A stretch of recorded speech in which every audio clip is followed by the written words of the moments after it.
All right, guys. So here we are again. It's August 25th, and figured I'd go live again one more time. We've got a rare evening of decent skies. It's a little windy outside.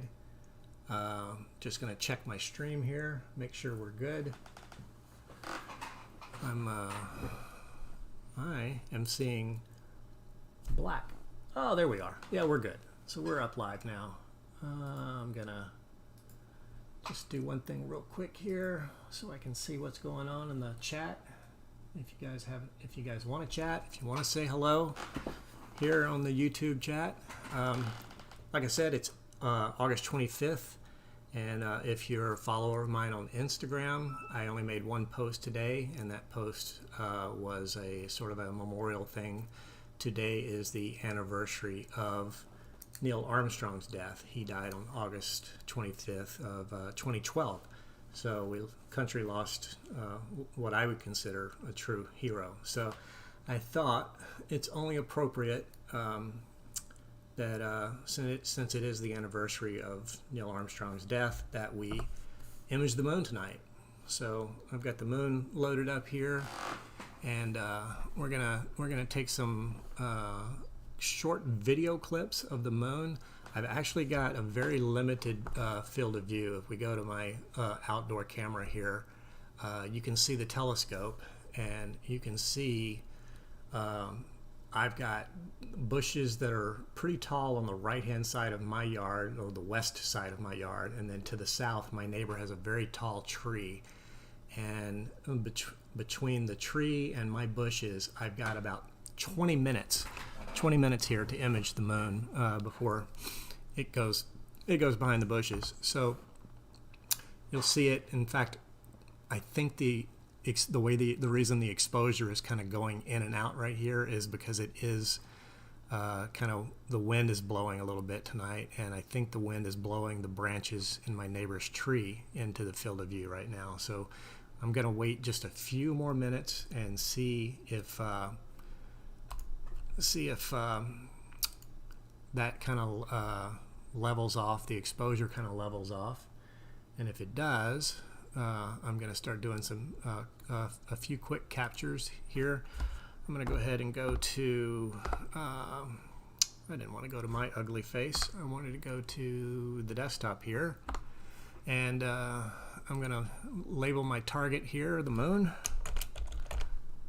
so that it kind of keeps everything organized for me tonight. And if you saw my live stream from yesterday, I'm actually using a program called TeamViewer to remote into a computer that's mounted on the telescope in the backyard. I don't believe you can make out the telescope in this shot here, but it is right on the back of the telescope here, right above this red circular object here, which is the camera.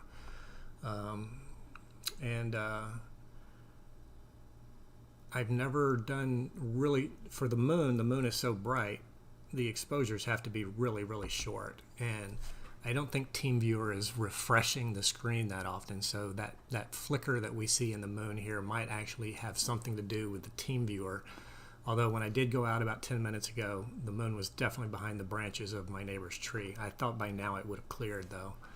But it looks like maybe not.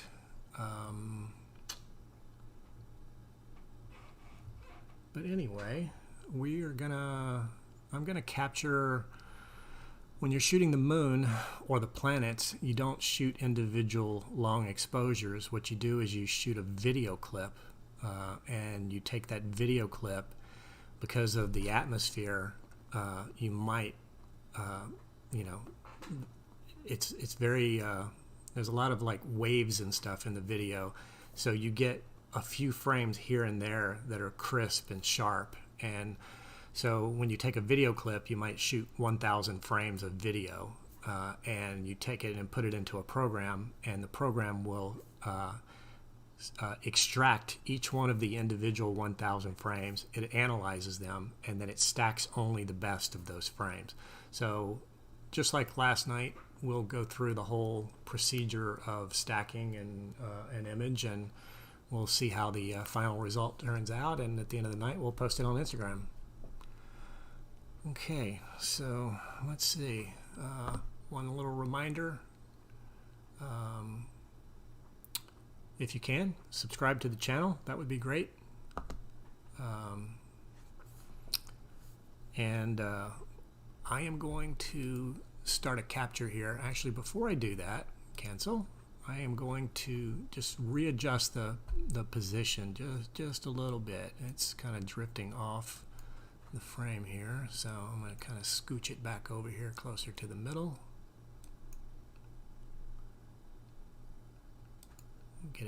We'll get it more centered up here.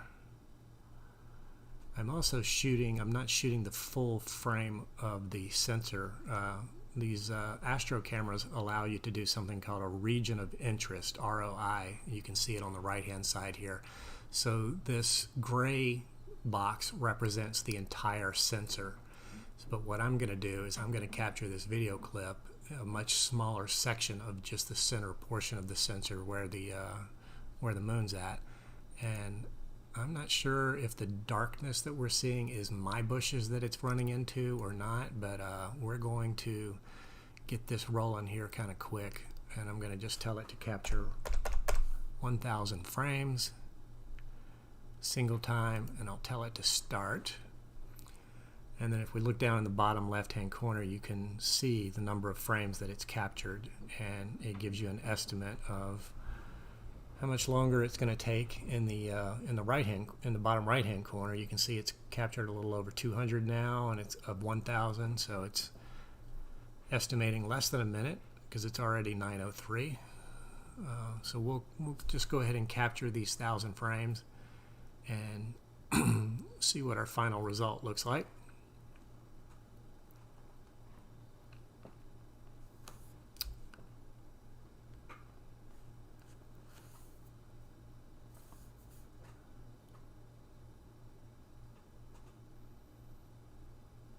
And we're almost done here. We're at about almost 800 frames now.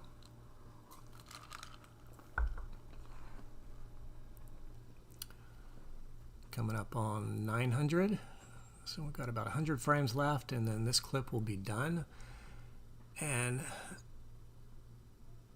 what I'm going to do is, if you saw yesterday's video, I was using the file transfer feature in TeamViewer to transfer that file to my desktop. So what I'm going to do is, before we start working on this picture here, I'm going to find our next target for the evening. And I think what I'm going to do is I'm going to go to M27, the Dumbbell Nebula again.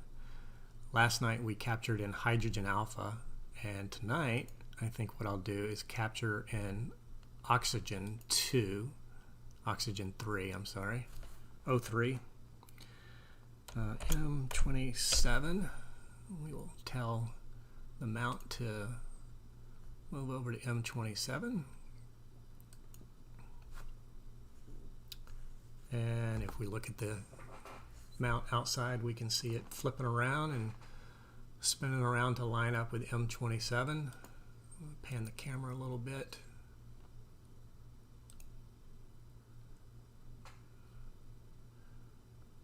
So this image that we're taking here is it's called a narrowband filter that we're shooting through tonight. As soon as the camera finishes the telescope finishes its move here, I'm going to go ahead and minimize this and go back to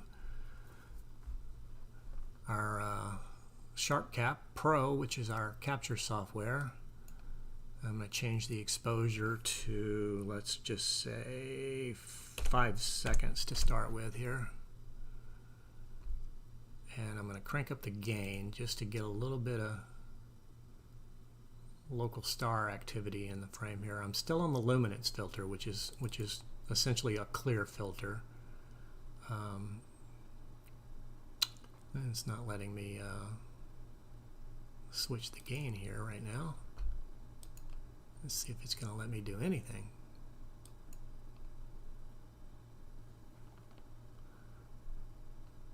Okay, what's going on? Did I lose connection to my computer? That's what I want to know. It seems as though I have lost my connection. Well, we're still seeing the live camera, but that's coming in through the Wi-Fi. So let's do this.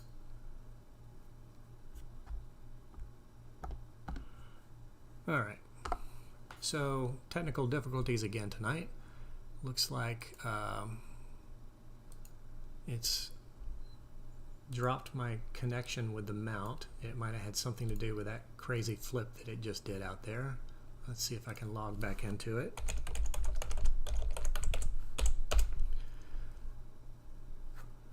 And okay, so I'm logged back in now. Go back to my optimize for quality and change my resolution to fill the screen here. All right. And let's go back to our capture software. Okay, it's working now. Well, that's good. I'm glad I didn't have to like go out and reset anything. So it's doing a 5-second sub here. Now the one thing I want to remember is I want to change my file format back to FITS, which is the astronomical file format. And I want to change my sensor capture area back to the full sensor region. So now we're seeing the entire sensor. It doesn't show the little gray box and the little white box there. And what I will do is I will do a quick plate solve here. So plate solving, what it does is it takes an image and it analyzes it, and it determines whether the telescope is pointing where you asked it to. The software knows where we're supposed to be pointing, and so it analyzes it against where we're actually pointing, and then it will make a fine-tune adjustment to the mount. So I'm going to crank up the or do a little stretch here. See, I'm not even seeing M27, the ring or the dumbbell nebula, in the frame at all here. So I'm guessing that we're going to be pretty far off. But you can see in the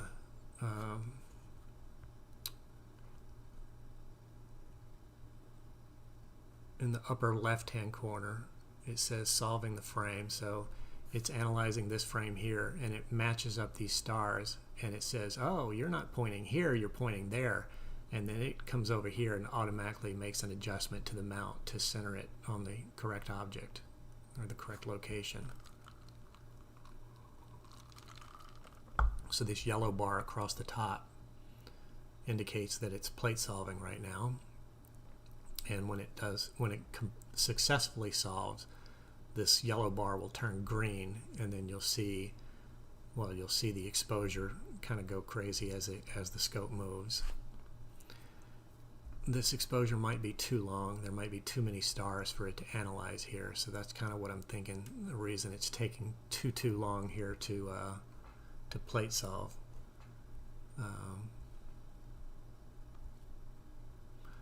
I think what I'm going to do is I'm going to bring my exposure down a little bit. Yeah, I'm going to cancel this plate solve. I think there's too many stars in that field for it to successfully analyze. So this is a shorter exposure, just 1.5 seconds roughly instead of 5 seconds. So it'll be fewer stars that it has to match up, and so it should be able to find a position fairly quickly here.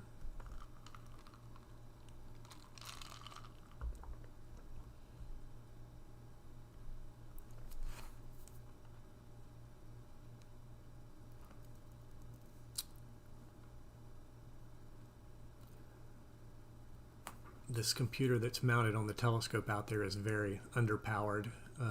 It's not even a i3. It's a Celeron dual core, and it really maxes out the software or the processing to do the plate solving. It takes a lot of computations to calculate the exact position of all of these stars that you see here, and make sure that it matches up to the database that it's got to go through. So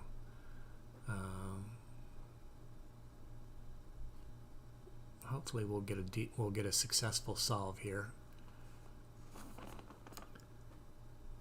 As I mentioned earlier, M27 is not anywhere in the frame. Usually it's, the mount is successful enough to get fairly close. It did do a meridian flip, but even still it should, have at least been, maybe up here or down here.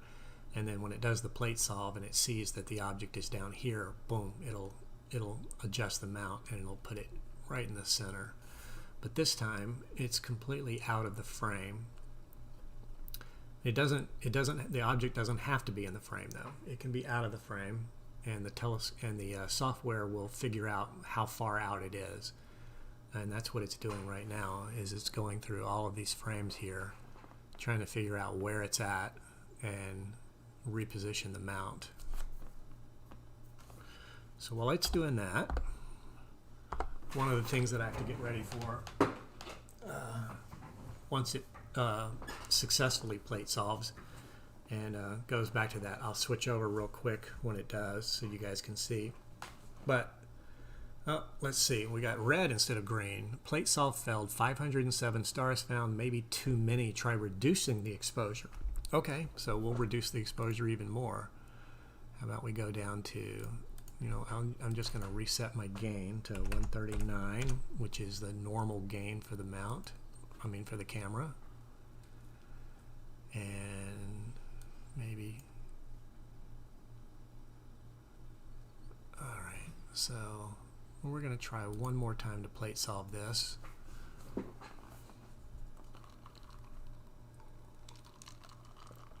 Actually, you know what I'm going to do?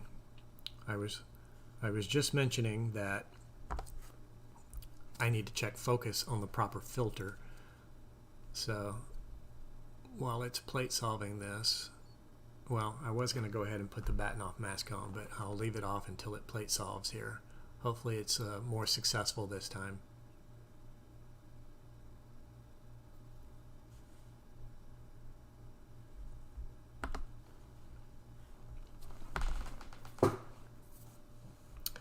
The Bahtinov mask, talked about it in my last live stream last night. But what this does is you point the telescope at a very bright object, a bright star, a nearby bright star, and you focus, you put this on the front of the scope, and what it does is it creates a diffraction pattern. So you see you've got some straight lines here, and then you've got some diagonal lines. So these diagonal cuts, what they will do is they will produce like a typical crisscross pattern. And the straight lines will create a spike, a star spike that's straight up and down. And what you want to do is you want to adjust the focus until that center spike is perfectly in between the two crosses. And you'll see what I mean whenever we get to actually doing the focusing here shortly. Still waiting on a plate solve. Not exactly sure what's going on here. Last night, plate solve took about 20 seconds. Now we're going on a couple of minutes now, and it's still not solving, so not quite sure what's happening here. Seems like some nights still too many stars. It found 515 stars. Okay, let's bring our exposure way down. And we will do just a single, roughly 1 second exposure here, 1.05 seconds. I wish it would analyze it faster. If it was a faster computer, it would tell us, just in a matter of seconds. If I was to open up the task manager right now, you could see just how taxed this computer is while it's trying to do a plate solve. In fact, can I do that? I think I can. I can send a Control-Alt-Delete to the computer. Here we go, Task Manager.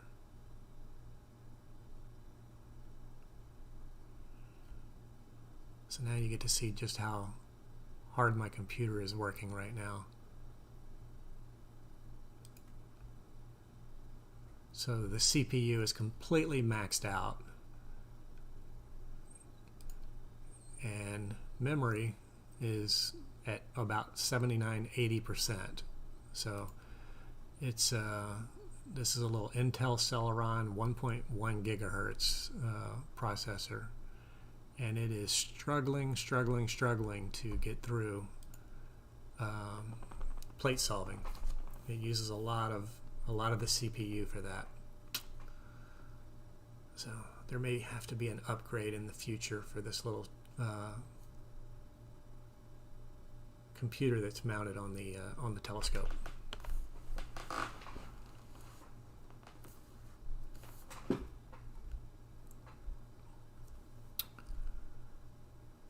Well, I'm just going to have to sit here and wait for this plate solve to happen here, guys. So sorry about the boredom here. I wish I had some music for you to listen to, but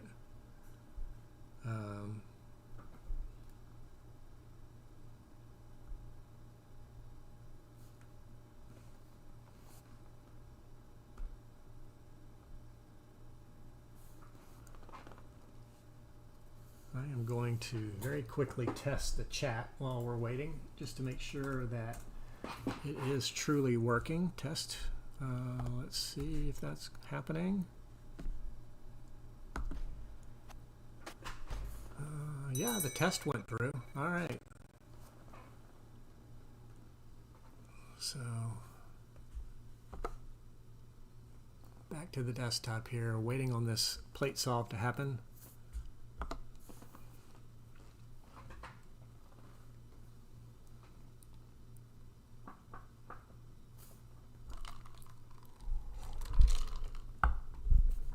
I don't understand what's happening now. It says it found too many stars. Huh. Okay. It's almost like I think it's seeing hot pixels or something as stars, because there's not that many stars in this frame here. Well, I guess there is whenever I do a stretch, but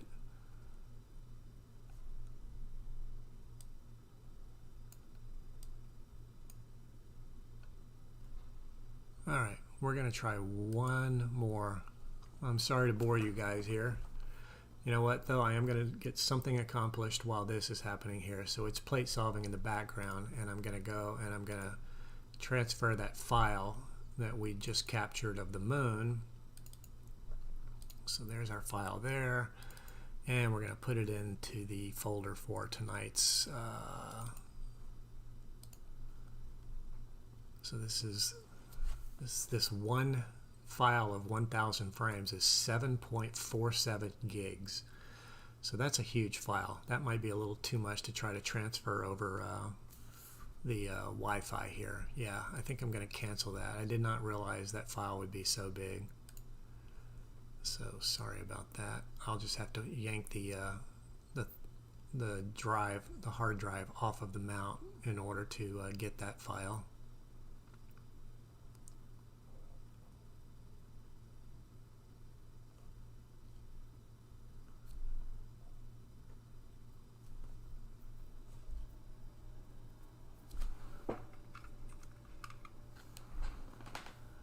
Okay, so while this plate solves, hopefully, I'm going to run out to the mount and insert an SD card into the mount, into the computer that's out there.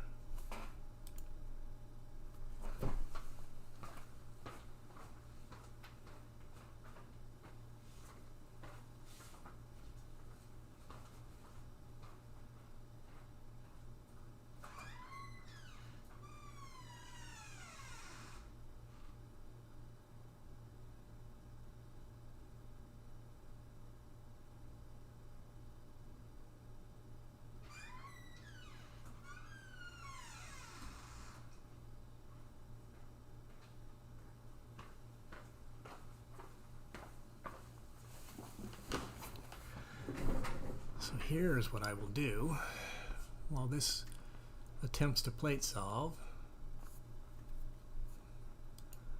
I will just go into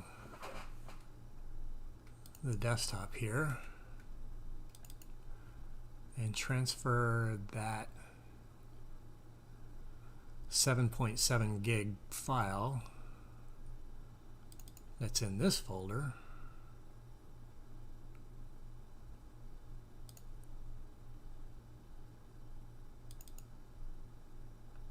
There it is. We'll copy this.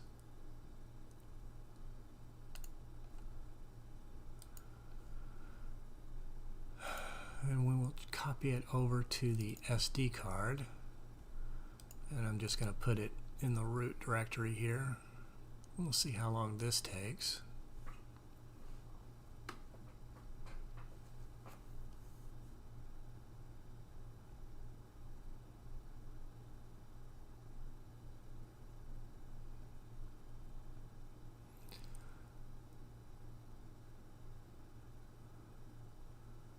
So that's a very slow transfer as well.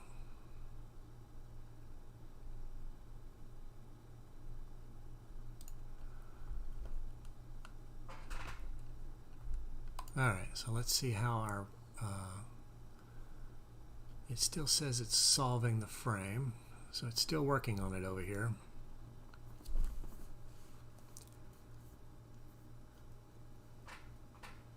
Okay, so the question for the evening is, what is more boring? Watching paint dry, watching grass grow, or C, watching this feed? I think it's a toss-up.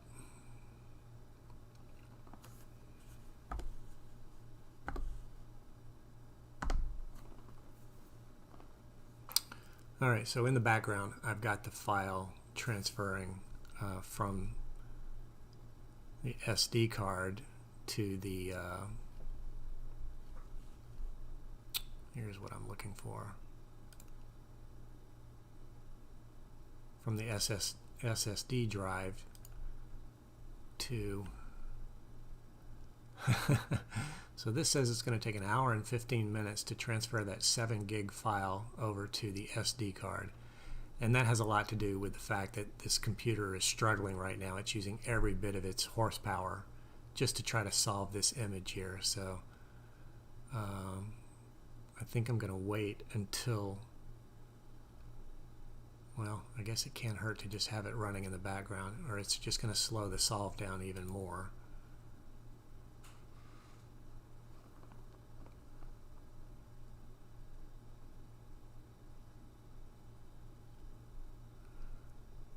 I think what I'm going to try to do, so the plate solve stopped, and I think it has to do with the fact that the computer is just being taxed too much right now. So I'm going to stop this transfer as well.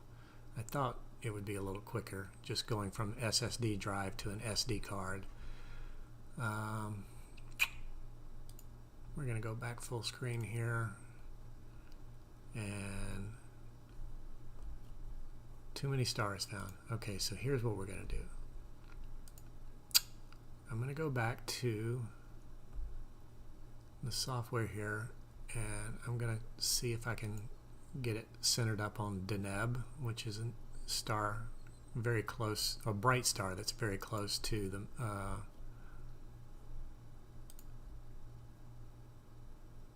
so we should see it coming into the frame here, hopefully. Ah, there it is, just outside the top of the frame. So let's see if I guess the right way here. Let's get this star synced up here.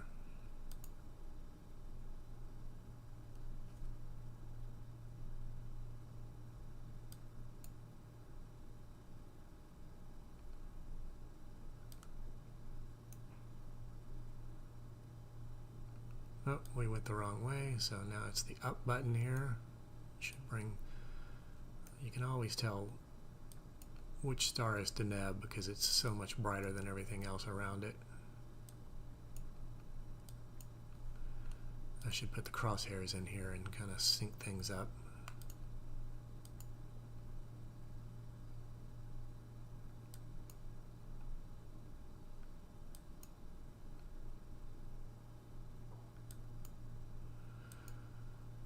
Bear with me, folks. We overshot at that time. We're going to try to get this guy centered up here. I'll show you a little trick.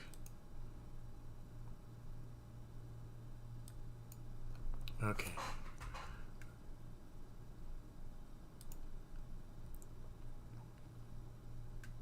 wrong way again. All right, that's close enough. That's close enough for what I want to do now. Is I want to go back into this, and I want to tell it to add this star to the model here. Centered. All right. So now, when I go to M27, M27 should show up because it's such a short distance that it's going to have to move. M27 should be in our frame. And we can just not even have to deal with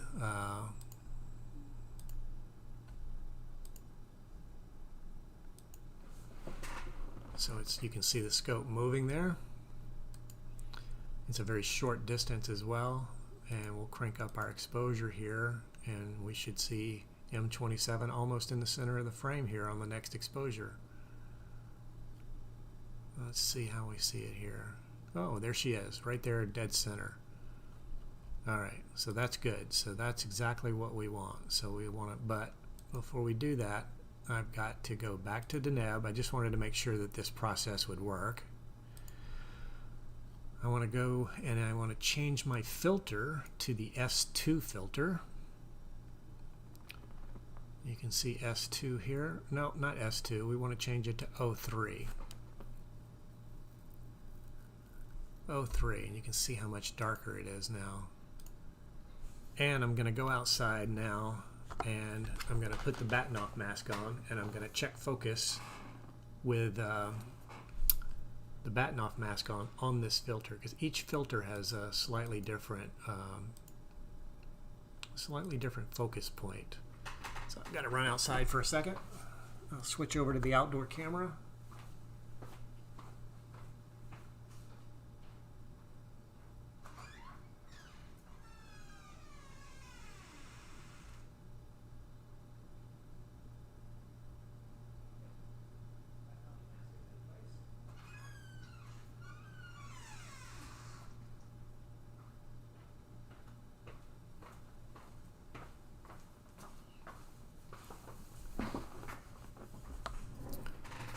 And now, if I zoom in on this star to 100%, you can see what I was talking about with the spikes.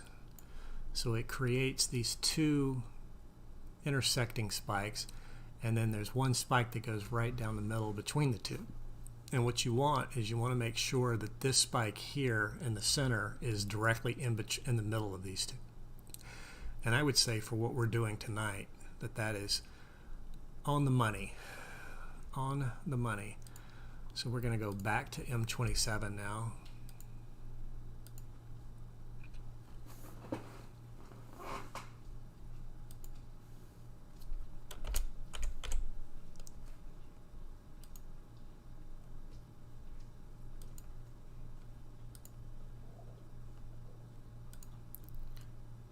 All right, and we can see the telescope moving back down to the location of M27, which is the yellow crosshair indicates the object that you're looking for, and the green crosshair indicates where the telescope itself is actually pointed. So now if we go to a wide field of view here, and I crank up the exposure to say, the other thing I've got to do is I've got to go out there and I've got to take that Bahtinov mask off. I'll be right back.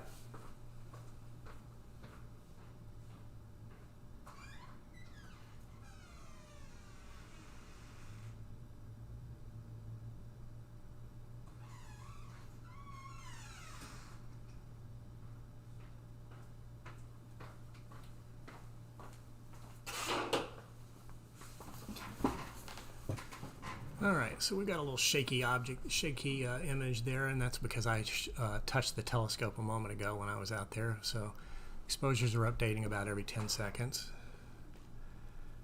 What I'm going to do is I'm going to truly crank up the gain and shorten the exposure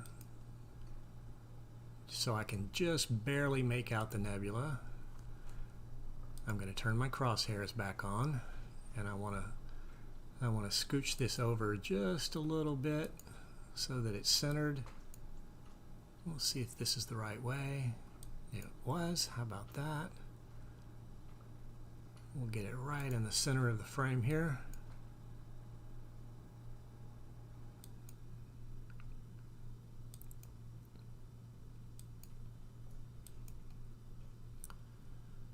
All right.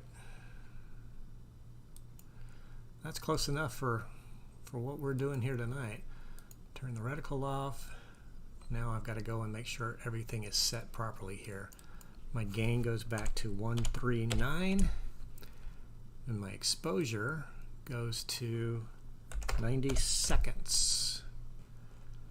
And while it's doing that, I'm going to open up PhD, which is the auto guiding software, and we'll get that running while this first test exposure comes in.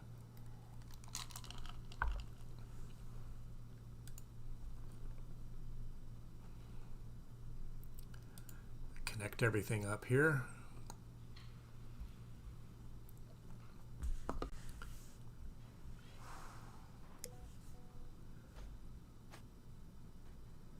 Hey, look at that fancy little subscribe. How about that? Boy, I tell you, I'm getting sophisticated here. Or not.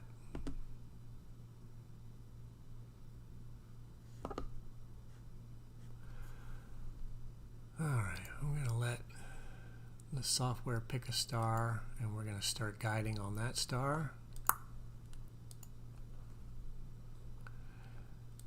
We'll go back, and we've got about 30 seconds left on this exposure here.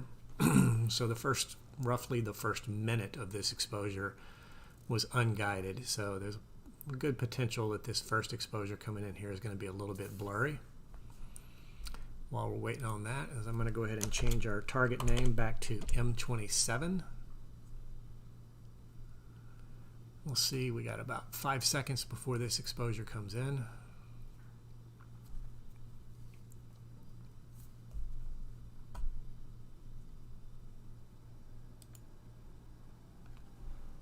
All right, so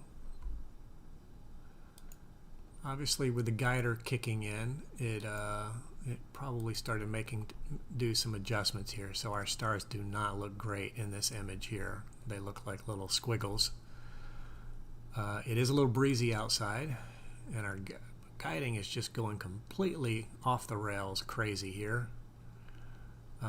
But what we're going to do is we're going to clear that. It usually takes it a minute before it settles down. And we're going to see just how bad our guiding is tonight. And we're going to wait for this next exposure to come in. And if this next exposure coming in looks okay, then we'll start capturing some images here.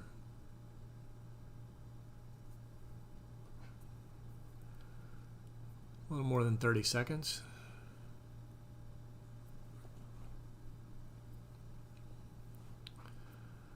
So the first 90-second exposure that we're looking at here, the first half of the exposure was unguided, or the first 60 seconds of the 90-second exposure was unguided. And now we're going to do a fully guided exposure here. This one coming in here in about 10 seconds should update the screen pretty well. Hopefully our stars are round. That's what we're aiming for. Coming in right about now. Not perfect, but better. So I'm hoping that guiding is sort of leveling out here. Seems to be anyway. I mean, as good as this mount gets. So that little bit of kind of oblong shape that we see in these stars here shows up in the graph here, the red line here that just goes off the charts here at the top. But as we can see now, as long as the red line and the blue line stay under 2 seconds here, which is 4 seconds of error total, generally my stars, I mean, like I said, I'm not doing excellent scientific work here. This is just a hobby. So I don't worry too much about what this graph looks like, because if I did, I would just be upset all the time. But as you can see, especially the declination axis has kind of leveled off here. It's staying It's staying under plus and minus 2. It's for the most part staying under 1, which is great. And that's where I want it to be, under 1. The right ascension, the blue line is kind of going a little wonky all over the place. So we're going to just have to see how this next exposure coming in right about now looks. Ah, look at that, much better. See, we have round stars now. We have round stars, everything is in focus, our gain is set properly, our framing is set correctly. It's time to capture some images, folks. So what we are going to do is we are going to capture 20 90-second exposures. So it's capturing it's working on number 1 right now. It's 30 seconds into number 1. So this next image that comes in will actually be our first captured image. I do want to check and make sure that my cooler for the sensor is turned on and that we're setting at -5 degrees. We are. That's great. What's the outside temperature right now? It is 99.8 degrees outside right now. But if you remember from last night, it was 95 degrees, but our humidity was, I think, 27% or 25%, which is crazy for Vegas. It's down to a much more normal 11 degrees, or 11% here, humidity. So that's not bad. And this information here, the temperature and the humidity, is actually coming off of a sensor that's mounted on the side of the telescope away from any heat sources. The heat source would be the actual Pegasus Astro unit and the computer that's sitting on top of it, or the motors for the mount themselves probably produce a little bit of heat. But I actually have this sensor velcroed to the side of the telescope tube itself. So it should be pretty accurate. 100 degrees outside, I can believe that every minute of the day here.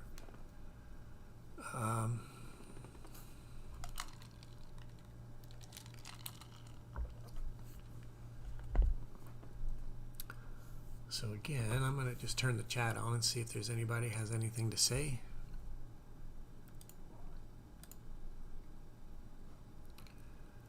This is M27, the Dumbbell Nebula.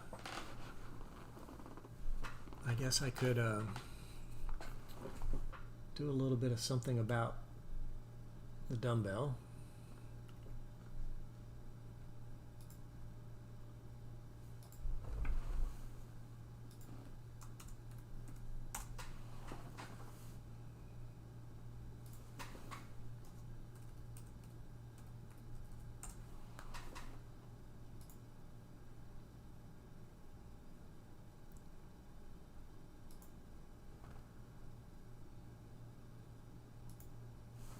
So this time of year, this object is almost directly overhead. If we look at my telescope outside, you can see the telescope is pointing almost straight overhead.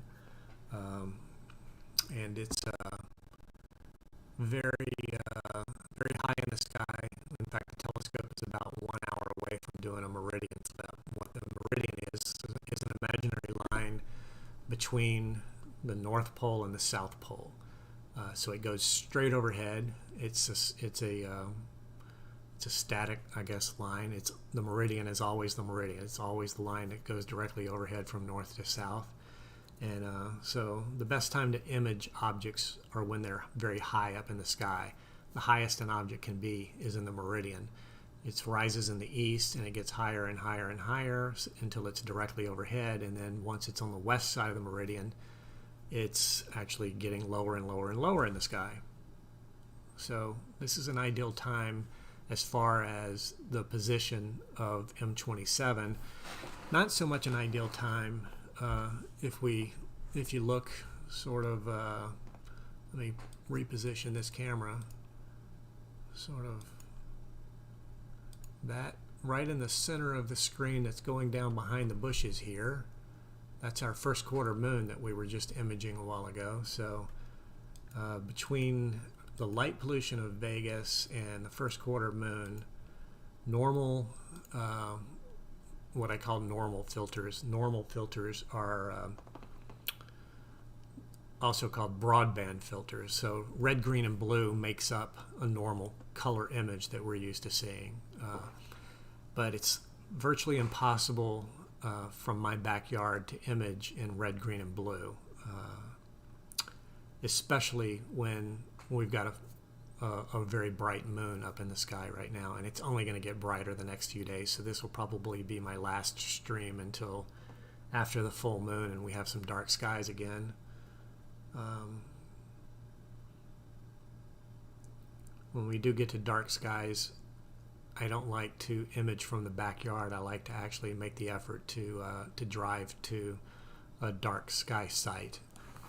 And we have different locations around the valley that we go to get away from all of the light pollution. It really depends on what you're imaging.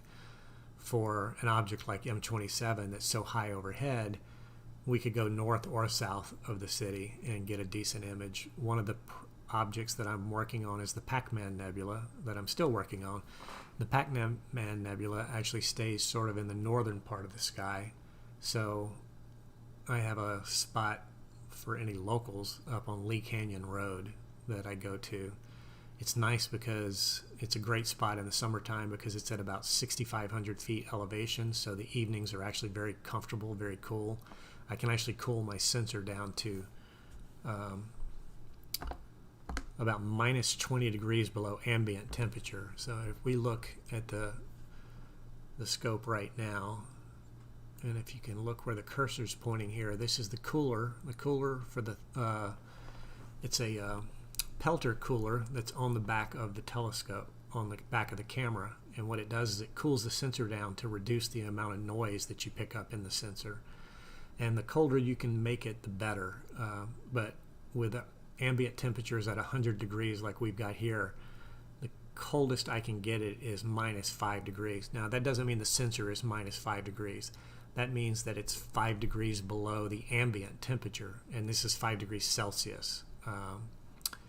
I wish I could do the math in my head on that, but I don't know how many degrees that is in Fahrenheit below the ambient temperature of 100 degrees. So if it was Celsius, if it was Fahrenheit, that would mean that the sensor is running at 95 degrees instead of 100 degrees or hotter if the cooler was not turned on. So there's a lot of stuff that you kind of have to keep an eye on, and I've made so many mistakes.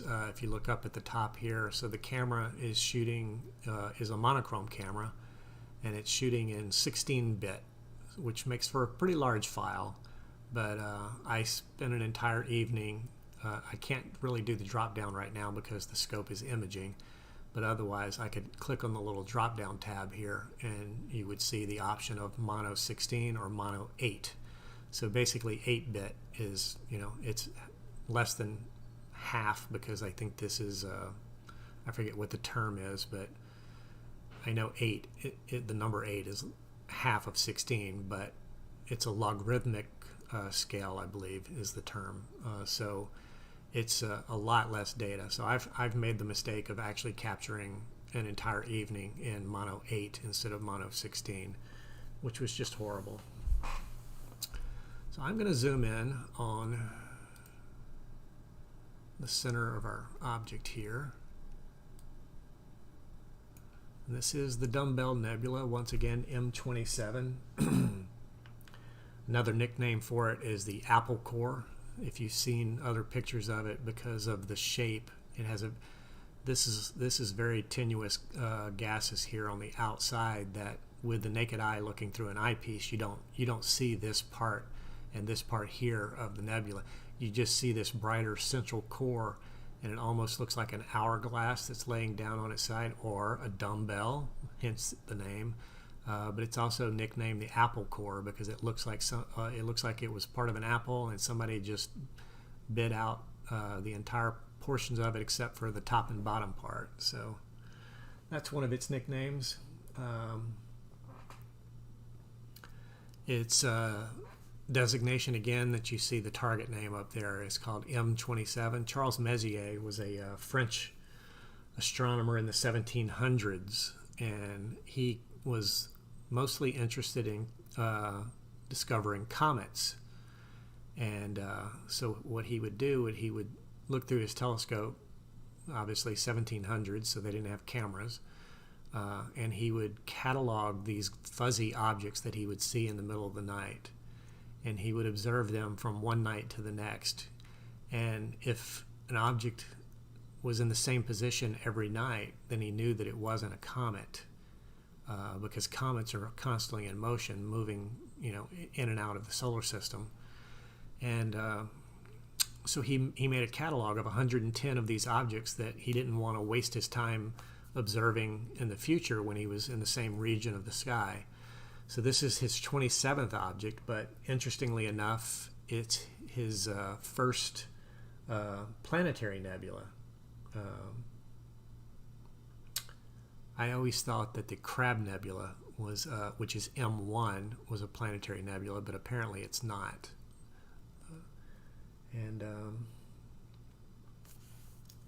This has a visual magnitude, if we were in dark skies, of magnitude 7.5. Under incredibly perfect dark skies, I think the human eye can only see down to about magnitude 6, and the higher the number, the fainter the object is. So this is just outside of naked eye visibility.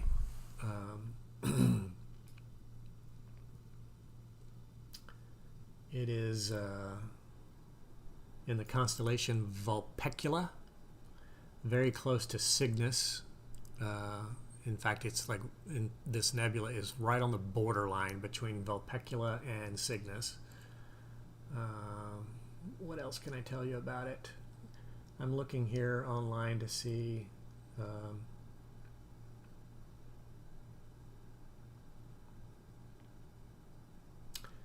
It's estimated to be 9,800 years old, 9,800 years old.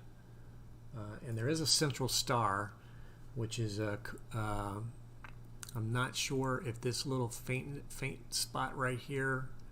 Let me zoom into 200%. This is probably going to look ugly, but we might be able to see that central star. Yeah, I'm pretty sure that is the central star there. So you can just barely make it out right there above the cursor.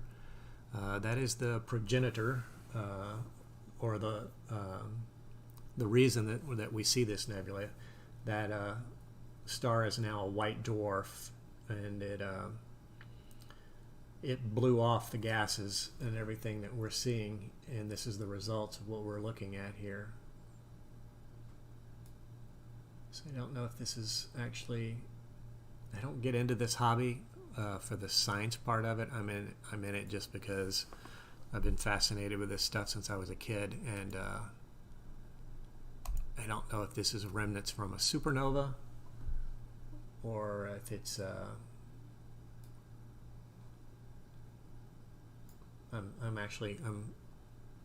it sounds like I went into a coma here or not, but I'm actually looking to see if it has any information about whether it's the remnants of a supernova or not.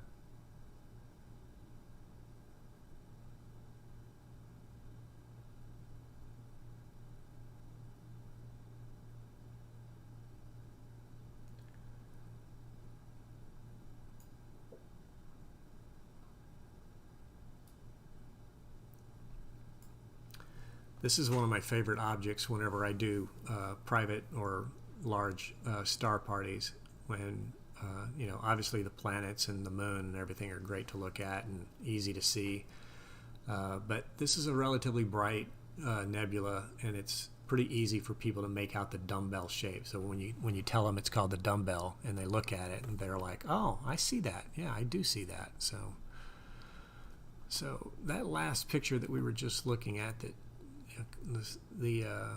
it just started over a new frame here, but that last one did not look good. Could be wind, could be a multitude of reasons here. I'm going to go check my guiding real quick and see how bad. Yeah, see, my guiding here went way off the rails here for a while. I don't know if I can decrease this. Yeah, there we go. So that's showing me a few more. Yeah, see, we had some major issues on the declination axis here, that The solid line is an indication of how far the mount is off, and the jagged lines that you see below here are the corrections that the software is sending to the mount to try to get it to come back into alignment here. And you can see the little, looks like a shotgun pattern on the target here. Ideally, I want all of these dots, which each dot represents a correction that's being sent to the mount. Ideally, I want them to all be inside this gray area here, and we can see that quite a few of them are outside the gray area. So that generally indicates, if they're outside the gray area, that indicates that my exposure is going to be kind of messed up. So I know we have at least one that we need to trash. I'm trying to keep an eye on things as they come in here. We're capturing automatically, we're capturing 20 frames here, so when it ends, what I may do is just add a couple of more. So far, I've seen one that did not look great. This one that's actually loaded right now doesn't look great either. As I sort of examine the stars, they're a little egg-shaped. Yeah, they're not great. A lot of this could be the wind. If I switch over to the outdoor camera here, you can see the wind is coming from right behind these bushes over here. So I was kind of hoping that the wind was going to block most of, or the bushes were going to block most of the wind, but it could very well be. We have 15-mile-an-hour winds this evening, so. All right, back to our desktop here. We're about 10 seconds away from another image coming in. We'll be able to see if our guiding is doing any better here.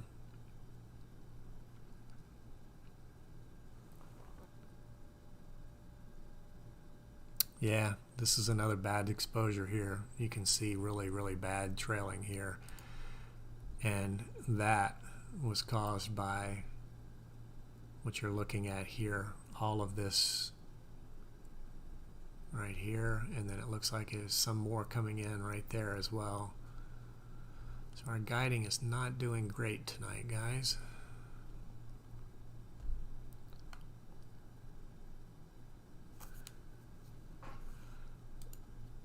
I'm going to give it one more shot here and see if this next exposure coming in, I don't remember exactly where the exposure changed. I think it was right in the middle of this major correction here, but I'm gonna, if the next exposure comes in and is unusable, we will abort the process here.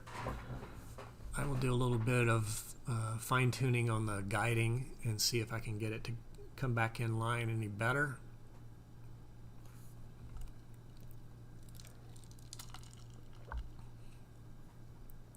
Otherwise, what we will do is we will just stop this process. We'll give up on Oxygen 3 data on M27 tonight, and I will go out there and quickly grab that SSD drive that has our moonshot on it, and we'll come in and we'll process that moonshot real quick and get that online tonight. Well, now there's a good one. All right, so we've got at least 3 that we've got to throw away, or I've got to add 3 additional images. So it could very well have been the wind blowing on the mount. We'll just keep a close eye on these as they come in.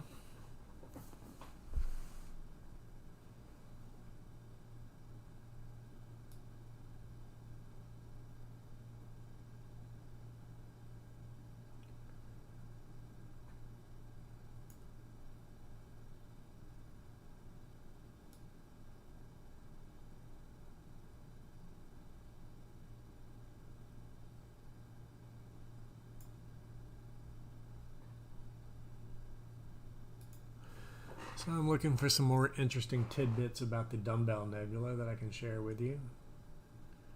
I can tell you that there's tons of much better photographs of this object online. If you just search for M27 dumbbell, you'll have tons of pictures that come up that show fantastic. There are pictures that people take since this object is visible with a telescope using using your eyes, meaning it's visible with the eyes. Some objects that we photograph are virtually invisible to the human eye. Well, let's see. We just had another image come in that's not great. Okay, time to abort. I'm going to stop this for a moment. And I'm going to have it select a star, and I'm going to tell it to do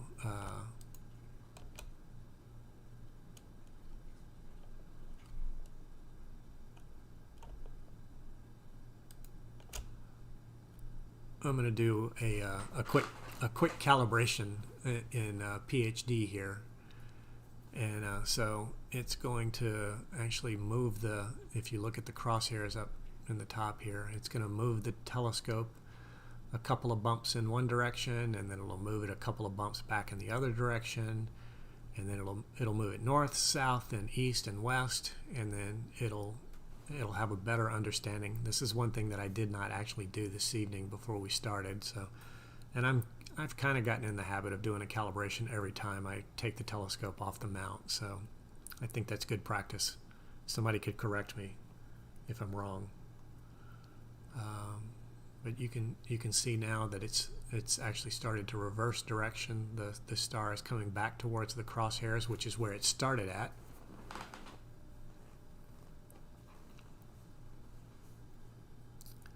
And it'll come back to the center.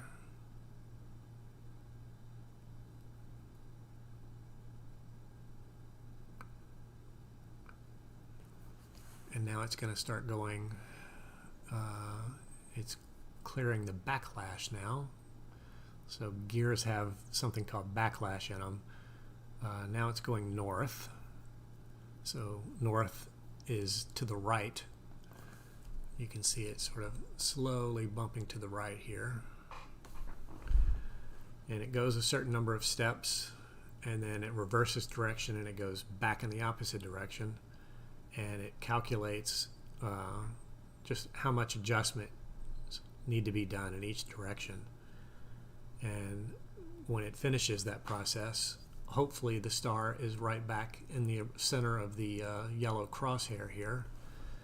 And the scope will start automatically guiding again. And then we'll start a whole another sequence of images here. While it's doing that, I'm going to look at our folder and see how many pictures it did tonight. So it did 13, and I know at least 3 of those were bad. So I'm gonna call it 10. So I'm gonna say we have to do 10 more to get our full 30 minutes. So you can see now that PhD is guiding. If we go back to our image now, you can see this is all of the movements that the telescope was making earlier. So this first picture coming in here is going to be completely messed up, but it should be centered back up here in a second. It's close enough to center that we can crop it.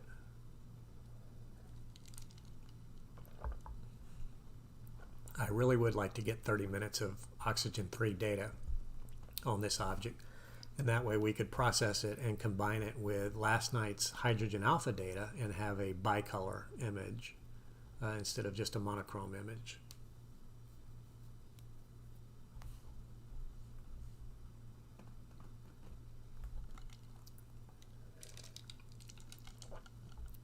So we're going to see how our guiding looks coming in here in about 15 seconds.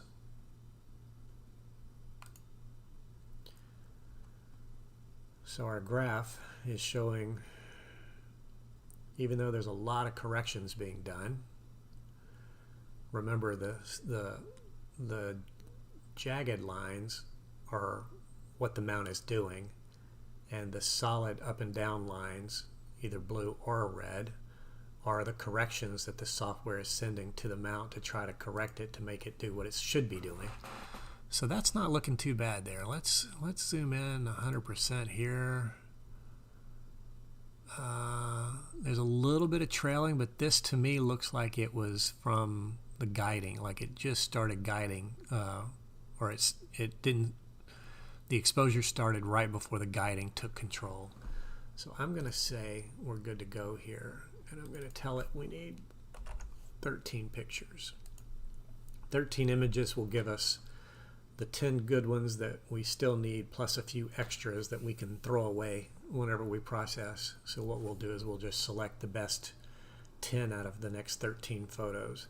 10:22 p.m. is the estimated time to finish our little sequence here.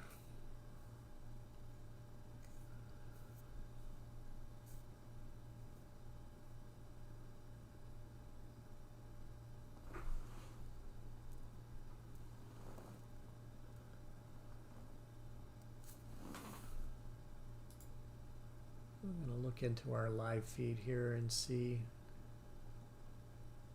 I've never really tried to look into the information to see if there's maybe anybody, if I can tell if there's anybody watching the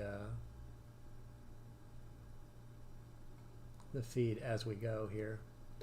It says 2, but I think that's my laptop and my tablet. I think that's the only people that are watching in our feed tonight, so which is fine. I'm doing this mainly because I want to just get comfortable doing these live feeds and get comfortable talking for 3 or 4 hours straight, to be able to actually engage a larger audience, hopefully one of these days.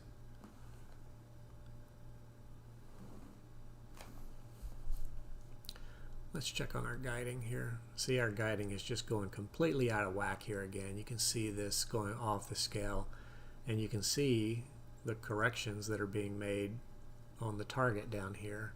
You can see them hopping. It's right there. It makes a correction every 2 seconds, I believe, is our exposure time. Yep, right here. Now it's correcting, telling it to go here.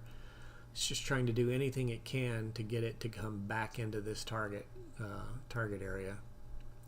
And now you can see it's like made a major correction here. If anybody watching this has a clue what I can do to help fix this, I don't know what it is, but my mount is just horrible at guiding. So I struggle. Depends on the area of the sky, and obviously straight overhead it's not guiding very well at all tonight. We are getting close to having to do a meridian flip. If we look at the mount here, let me pan the camera back around. The wind seems to have died down. So, yeah, I don't see much movement in the wind in the bushes out there, so that's a good sign.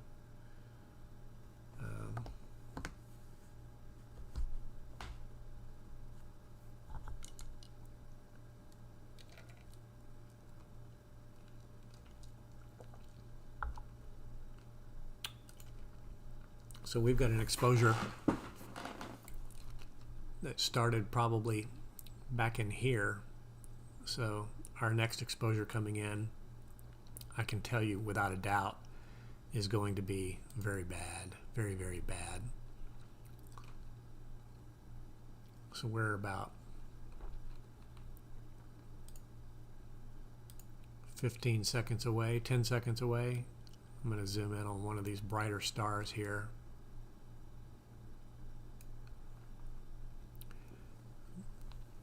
3 seconds away. Watch this star go from round to egg-shaped. Yep, it's definitely egg-shaped this way here. So I don't think we're going to have much success tonight imaging. I'm not going to be able to use any of this data. I'm not too worried about those black lines. Those black lines aren't really there. That's an artifact from me zooming in so tightly.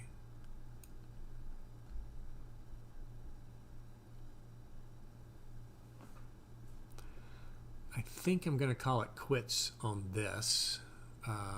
So what I will do is I'm going to go ahead and stop guiding. Stop guiding. And I'm going to disconnect this all. close PhD. I'm going to probably go ahead and turn our camera sensor down to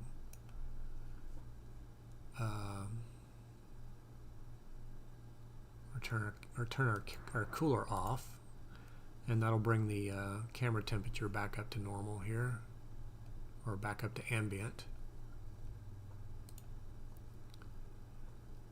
Go into power here and actually turn the camera off. So what I'm going to do is call it quits for tonight. I'm going to tell the mount to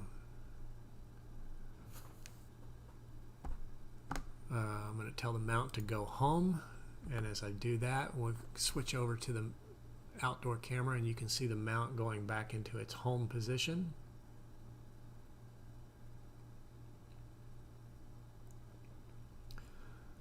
So it'll park here in a few minutes.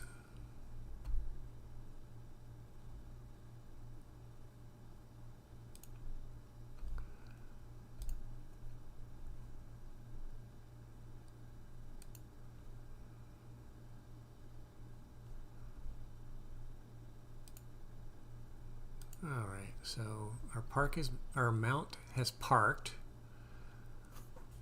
I'm going to go ahead and I'm going to disconnect the mount and go ahead and close this, and then I can turn the mount power off, and I can go ahead and start shutting things down here. Actually, I can just leave all this stuff on, because when I close this, it's going to shut all that down. Before I do that, I want to shut the computer off that's out there. Shut down. So yeah, I'm shutting down the computer that's outside. Yes, I want to go ahead and shut down anyway. It should be safely shut down now. Now we're back to my desktop here. So what I'll do is I will run outside and grab the SSD drive off of the mount, and we will process that image I took of the moon earlier this evening, and hopefully that shot comes out. So let's go outside for a second.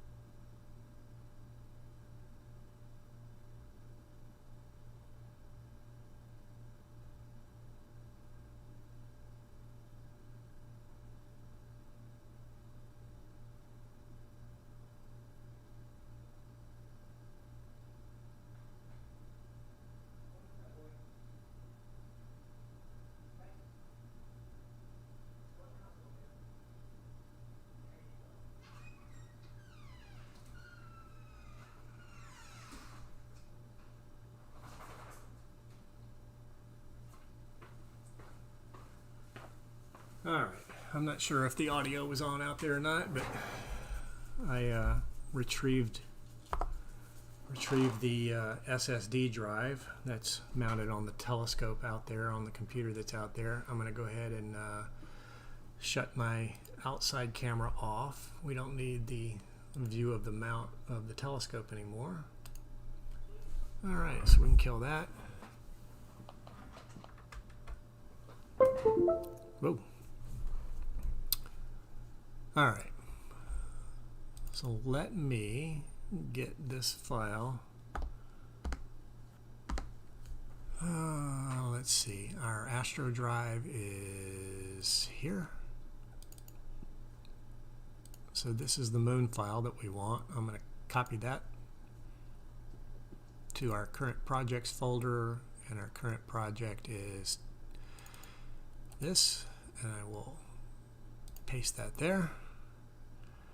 That's more like it. How about that? Transferring a little over 7 gigs in about 15 or 20 seconds. Much, much better.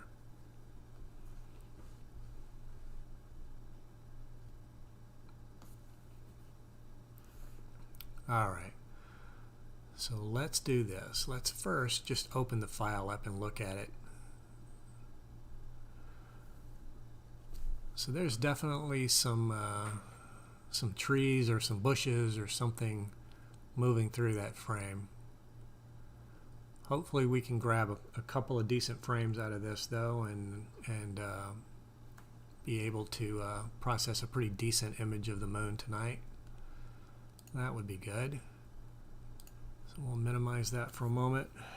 I'm going to go back to my desktop here and figure out what I've got to open up here. AutoStacker 3, I believe, is what I want. So, alright, so this is a little program called AutoStackert, and what it will do is it will open up the file, and I'm going to direct it to the directory that our image is in. And of course it's zoomed all the way in, so now we can see the full shot of the moon here. So I'm going to do an image stabilization on this. Select an area, tell it to analyze. So what it's doing now is it's analyzing all of the frames here. If you remember, we took 1,000 frames of the moon here. So it'll go through a little process. I have not done this in so long. I'm hoping I remember all of these steps. Should be pretty fast though. Shouldn't take too long. It's only 1,000 frames and it's a 2,000 by 2,000 pixel image size, so software should process it pretty fast. Already looking much better. I'm not quite sure about this quality graph though. It's all over the place. So what I'm going to do is I'm going to tell it, out of the 1,000 frames in here, the first thing I have to do is place a grid here, and what this does is it analyzes all of the surface features, and when it goes through the next step, it's going to stabilize and stack the individual frames. And what I'm going to do, out of that 1,000 frames, I'm going to take the best 25%. You can see here 25, I've selected percentage. You can select the exact number of frames if you like. I prefer to just go by percentages here. And then I'm also going to have it sharpen and blend the raw image in with 70% of a sharpened image. So it's going to actually make two files here, but it does this part of the process pretty fast. We'll see how our final image turns out. You can see it's just cooking along here. It's almost done.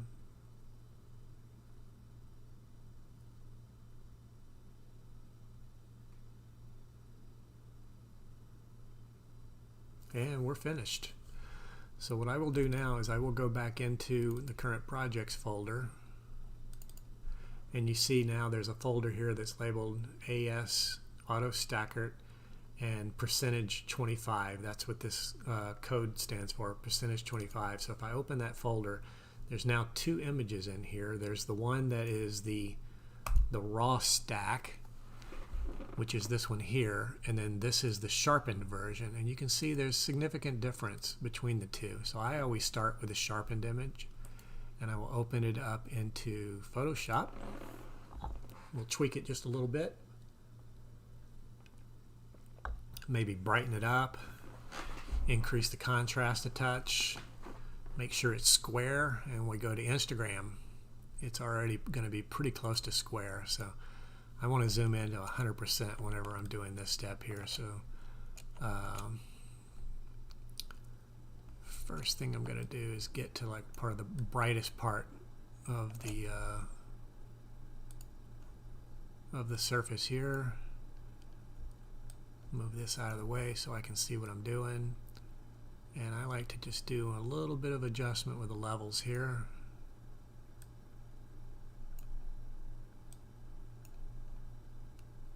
Alright, we'll do little bit of an exposure adjustment.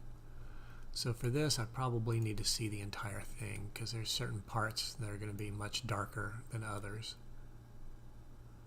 And I don't want to overexpose the edge. You can see that bottom 5 o'clock position down there kind of blows out pretty fast here. It gets overexposed. So I want to make sure. I think I want to clear this and just leave the offset alone. I don't want to mess with that at all. Check the gamma. I think we're pretty much done with that part of it. Now I'll go into 100% and look at area along the terminator here, and maybe do a little bit of sharpening, not much. Let's do a smart sharpen. Preview on, off. I think it looks a little better on. And I'm going to use the default settings here because we're doing this quick here. We'll go to our 1x1 Instagram framing here. And we're done. Voila. We've got our moon ready to go online.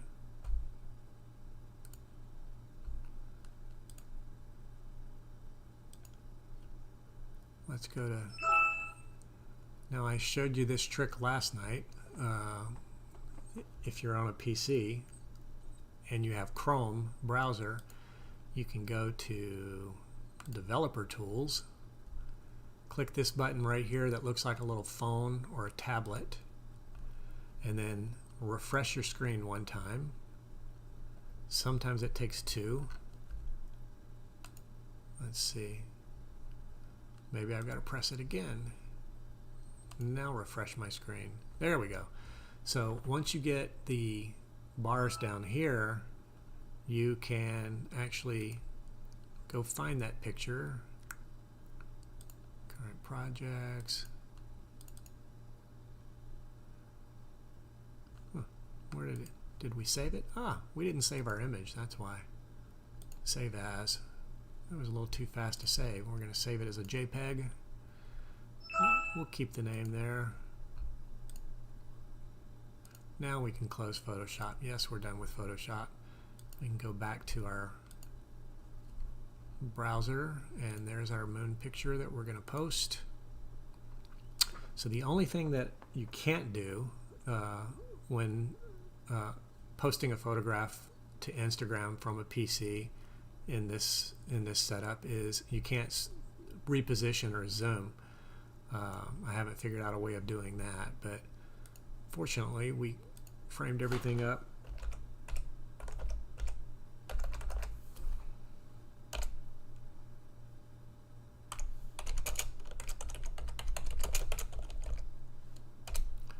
First quarter moon, and we'll go ahead and share that. So we'll upload the picture, and there we are in our Instagram feed with our moonshot already there. So that's just a neat little trick to how to upload a picture. Everybody's out. Looks like all the people I'm following are taking pictures of the moon tonight. Or this might have been last night. Anyway, so that's it. Let me go back to screen here. That's it for tonight. I just wanted to get a shot of the moon. That was my main goal. As I mentioned at the beginning of the broadcast, today is the anniversary of Neil Armstrong's death. So he died on 8/25 of 2012. So 8 years ago now that we lost Neil Armstrong, the first man to walk on the moon. So tonight's broadcast is in honor of him, and the picture that we just posted on Instagram is for him. So I hope you guys had fun tonight. If you're not completely bored together, I still want an answer in the comments. If you watch this later, you have a choice of A, B, or C. What's more boring, watching the grass grow, watching paint dry, or watching my YouTube channel? So tell me in the comments. I would appreciate some feedback. So that's going to be it for tonight, guys. Thanks for joining in. Drink your water, especially